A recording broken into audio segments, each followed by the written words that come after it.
Ayan, ganitong sitwasyon sa labas namin ngayon, araw nito.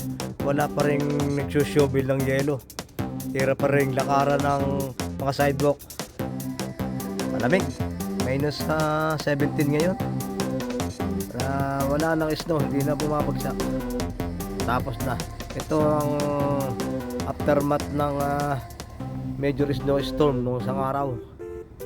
Ang masama, walang shovel. Napakasama.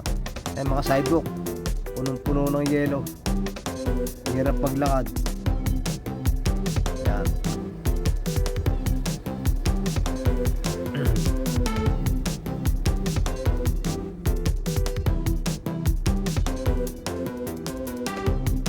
Lahat ng street ganyan pa ang sitwasyon. Hindi pa rin mapakinabangan ng sidewalk.